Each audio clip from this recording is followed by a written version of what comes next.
Hey guys, welcome back to MFO. Thanks for tuning in to another episode. Well, the first day of the Invitational Championship event on Lacrosse has completed, and I said it here about a week or so ago. I told you, keep an eye on Steve Lopez. He's going to be up there in the hunt, and sure enough, he's in fourth place right now. And we're going to talk about all the action that's been going on up in Lacrosse. Stick around, guys. We will be back right after this. I tell you what, it feels like we're up in Lacrosse right now, man. It's cool and windy. We'll be back.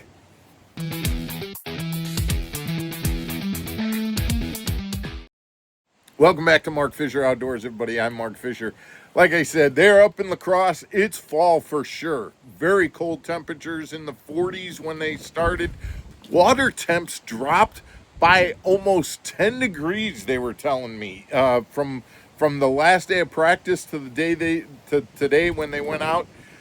10-degree difference in water temperature in that short amount of time, and the wind was howling, much like it is right here, right now. But it made it for a tough day. A lot of the guys, well, let's talk about this for a second. Leading the tournament right now is Alex Davis. Alex Davis, he's got him up in pool 7, a short little stretch, a mat, duckweed mat off of a point that, I mean, he did it in like 10 minutes where he caught his fish. He's hoping that those fish are there. He was able to lay off it and move around, but he's got over 18 pounds after day 1 in Lacrosse. Now, in second place is Banks Shaw. He's the angler of the year, rookie of the year. I mean, this kid can do it. And yes, he's using forward-facing sonar, but the reality is he's not. He's got all smallies, and he's fishing current breaks. So what I'm getting at here is that, yes, he was using forward-facing today, and he's phenomenal with it. But the reality is, I don't think that he's going to get hurt tomorrow when they can't use forward-facing, because you can see these current breaks just with your eyes, and he was fishing. I don't know that he's going to be necessarily as effective, but he's got 18 pounds, so he's right there in the hunt. You know, remember that today was a scoping day. They could use scope in this championship. Tomorrow, no one will be allowed to use scope. So what I'm looking at is these top guys, and did scope truly help them, or are they going to be just as good without it? To be honest, Alex Davis, if those fish stay there, he's good. Banks for sure was using scope, but to be honest, the current seems that he was catching those smallies on. I'm guessing he's going to be able to fish those pretty effectively just by using his eyes to look at those current seams. Maybe not as effectively, but he's still going to be able to go to those places. And the reality is that Banks bagged on those fish, you know, as soon as he had his weight, he left and went practicing for a good part of the day. So I don't think that he's going to be hurting too much without being able to use scope. Another guy to keep your eye on is Jimmy Washam. He won there the last time that the Invitationals were there. I think it was called the Pro Circuit back then.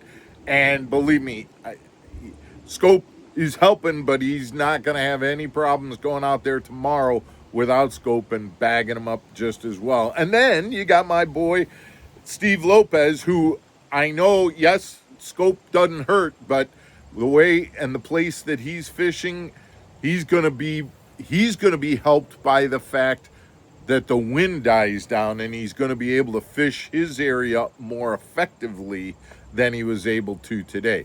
Keep an eye on Steve. He's going to be just fine. I know he's waiting for this wind to lay down a little bit and to get out there and put a bag together tomorrow. Those are the top 4 guys at the Invitationals in Lacrosse, Wisconsin.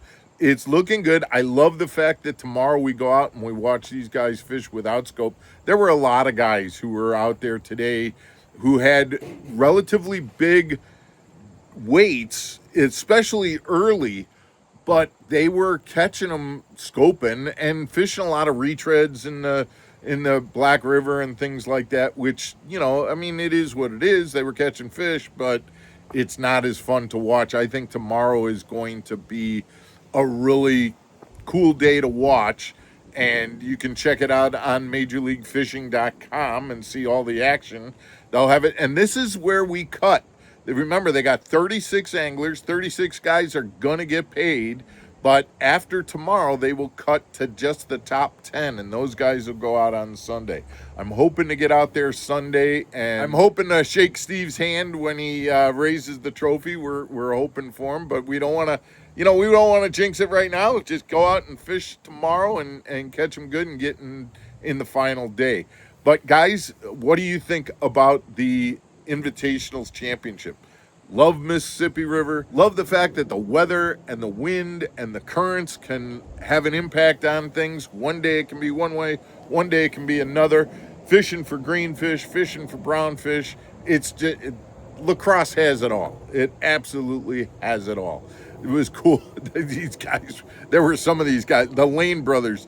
I mean, you looked at them and they were wearing knit hats and snowmobile outfits, and it's like they just aren't used to fall in Wisconsin. But guys, I appreciate you tuning in. Hope you have a good weekend. Check out the Invitationals if you haven't been watching it. Check it out tomorrow, and we will see you on Monday for another episode of Mark Fisher Outdoors. Take care, everybody.